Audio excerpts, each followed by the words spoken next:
최대행 측에서 헌재가 위헌 결정을 내리더라도 마 후보자를 곧장 임명하지 않고 법무부 등과 추가 논의하겠다라는 입장부터 내놨습니다. 이게 제정신으로 하는 소리입니까? 네, 지난달 말 도올 김용욱 전 교수께서 한 라디오 방송에 나와서 현재 극우에 대한 날카로운 평가를 내놓았습니다. 합리적인 사고를 못하고 어떤 종교적인 사변에 의해 조작하는 사람들에 완전히 세뇌당했다라고 본 것인데요. 최근 몇몇 인사들의 행태가 딱 이 지적에 부합한 것 같습니다. 윤석열, 김건희 부부에 대한 미신과 이단의 시대에 헛된 믿음을 가지다 못해 자신 스스로를 신격화하는 듯한 자들이 있습니다. 윤석열 측이 이번 탄핵과 내란 국면을 신성한 것으로 간주하고 있는데 정말 어처구니가 없지 않습니까? 국민의힘 김재원 전 최고위원이 지난달 19일 SNS를 통해서 윤석열이 외롭고도 힘든 성전을 시작했다라고 하고 또 서부지법 폭도들을 아스팔트에 십자군이라고 치켜 세운 사건은 이미 잘 알려진 것입니다. 논란이 거세지니까 김재원 전 최고위원이 이 게시글을 수정하기도 했습니다. 이번엔 석동현 변호사가 현재 윤석열의 상황을 두고 반민주, 반법치 세력과의 거룩한 싸움이라고 주장을 했습니다. 저도 가톨릭 신자로 자주 접하는 이 거룩하다라는 낱말에는 그 뜻이 매우 높고 위대하고 성스럽다라는 의미가 담겨 있습니다. 이 시대의 진정 거룩한 싸움이란 내란 속의 윤석열과 그 공범, 잔당들이 하고 있는 것이 아니라 지금 이 순간 국민께서 보여주고 계신 것이란 점을 분명히 밝혀둡니다. 이런 망령된 발언이 나오게 된 배경도 매우 우려스럽습니다. 석동현 변호사가 최근 내란 수계를 위한 국민변호인단 모집에 나섰는데 이 단체의 준비 모임에서 거룩한 싸움을 운운한 것입니다. 그 조직을 통해 하려는 바가 대체 무엇이겠습니까?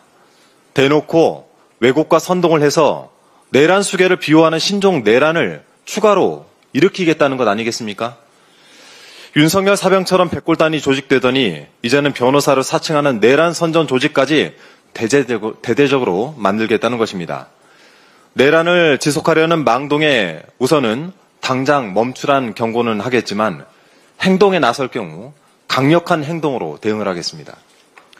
원내대표께서도 말씀하셨지만 같은 맥락에서 최상목 대통령 권한대행께 한 말씀 드리겠습니다. 최상목 권한대행은 그 권한을 마치 신으로부터 부여받은 듯이 월권적인 행태를 거듭하고 있습니다. 오늘 헌법재판소에서 마은혁 헌법재판관 후보자 불임명과 관련한 헌법소원 권한쟁의 심판이 선고됩니다. 그런데 최대행 측에서 헌재가 위헌 결정을 내리더라도 마 후보자를 곧장 임명하지 않고 법무부 등과 추가 논의하겠다라는 입장부터 내놨습니다. 이게 제정신으로 하는 소리입니까? 헌법재판소법 제66조 제2항에 따라 헌법재판소가 부작위에 대한 심판 청구를 인용하는 결정을 한 때에는 피청구인 즉 최상목 대행이 결정 취지에 따른 처분을 해야 합니다.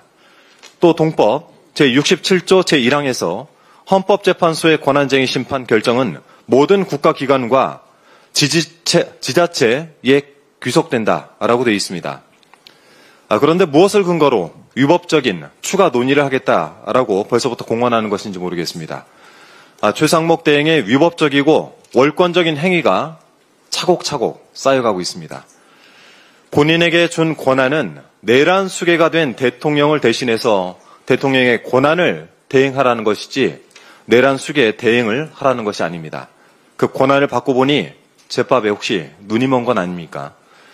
법 위에 군림하겠다는 오만 방자함을 봐주는 것도 한계가 있습니다. 헌법재판소의 판단을 겸허하게 기다리고 받아들일 것을 촉구합니다. 이상입니다.